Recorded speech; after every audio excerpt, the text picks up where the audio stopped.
I'll start with a poem called Invitation. Come to the end of the wharf when the last of the tide releases the harbor with its trollers and rigging, its lamp shells and speckled anemone.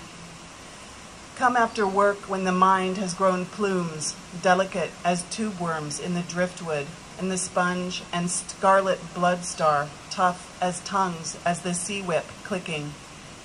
Here is the hornmouth and wentletrap and chiton and quahog and cockle and wrinkle of the human knuckle, that rim inside the human eye. Here a thin film, an eyelid, an iris surrendering its pupil. I was born and raised in Alaska, and I get to go up there and visit my parents every year in Sitka. Some of you may have been there. If you haven't, you should go and visit. It's an amazing place. So a lot of my poems take place there, and this one is called Night Walk, Catlean Street. Here you can distinguish each sound, the grinder, the ice machine, the buzz of the fish house light. Now the row of cooler vans, steady hum around the boxes of black cod, lingcod, king salmon, rockfish, scallops, coho, grade 6 to 9. It's late. Night crew Dave will be dumping the totes of bones and heads, next milt and eggs. And you can't help but consider what clings to all the pilings, fan-like, combing the tide line for scraps. You know exactly how soon you'll get home with your one grocery bag, how long it will take to unload it, to wash up, to heat your supper in the empty house. I forgot to look at my watch. I was really afraid of going over and having people sitting there going, but you won't do that. Thank you. But now I have my watch out so I can time myself. I lived for 3 years in remote Alaska at a place called Little Port Walter, and right next to Little Port Walter was Big Port Walter, and there was this old sort of rundown shed, and I thought, I wonder who was there, who had stuff in there, who went in and out of that little space, and this poem came out of that. It's called Things the Man Carried with Him to Big Port Walter. Plate. Venison, rockfish, a steaming mountain of rice. You consider your hands, your lungs, the perfect course of oxygen, the soul. Here, the full moon grows behind the visqueen door. Cup. Your boots crack the night beach, the ice like a porcelain skin.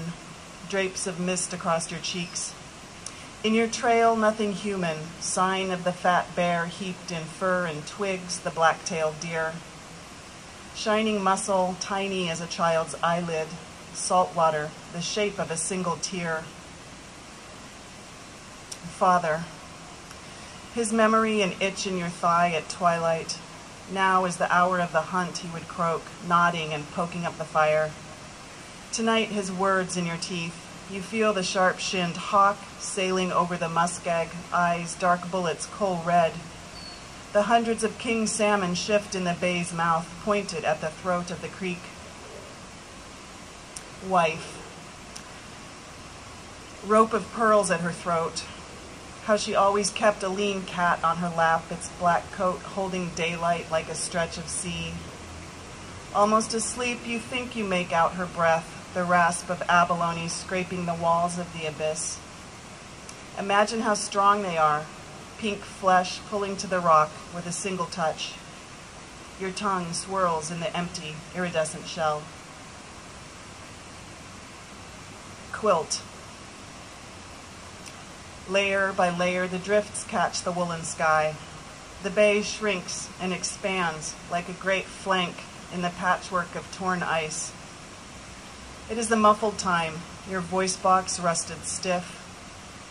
Now you spread your fingers, blueprints the size of limpets, and the moon casts its dim stitches of light.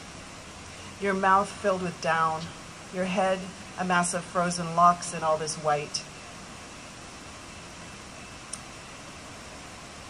And I think one poem from, this is my first little poetry chapbook called Kodiak Herbal.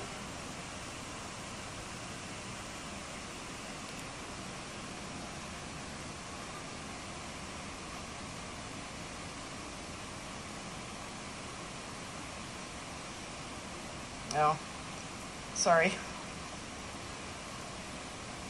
Okay, I'll read this last poem for you called In Summer Plumage. Black oystercatcher, black-necked stilt, a patch of gnats lifts off at my feet.